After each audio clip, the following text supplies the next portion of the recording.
স্বাগত জানাচ্ছি BTV fast track নিউজের সঙ্গে আছে আমি দেবশ্রী। চলে যাচ্ছি বিস্তারিত খবরে। তেলিয়ামুড়া উন্নয়নের পালকে দুটি নবতম সংযোজন। একই দিনে রাজ্যের মুখ্যমন্ত্রীর হাত ধরে শুভ উদ্বোধন হলো শ্মশানঘাটের আধুনিক বৈদ্যুতিক চুল্লি ও টারশিয়ার সেন্টারের।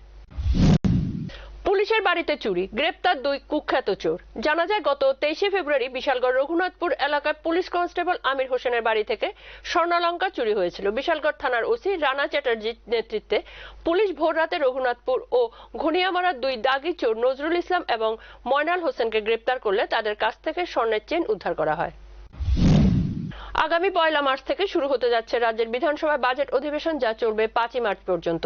এই বিষয়ে সোমবার বিধানসভা বিজনেস অ্যাডভাইজারি কমিটির এক বৈঠক অনুষ্ঠিত হয়।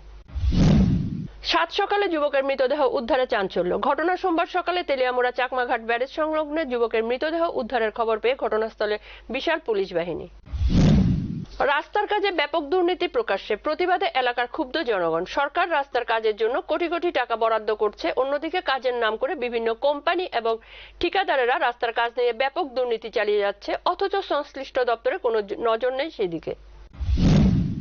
সোমবার এক অনুষ্ঠানের মধ্য দিয়ে বিশ্বমানের রেল স্টেশন নির্মাণ প্রকল্পের শুভ শিলান্যাস প্রধানমন্ত্রীর হাত ধরে হয় এবং ভিডিও কনফারেন্সের মাধ্যমে দেশের 554টি রেল স্টেশনের আধুনিকীকরণ এবং 1,500 রেল ওভারব্রিজ আন্ডারপাস, সর্বমোট 41,000 কোটি টাকার প্রকল্প।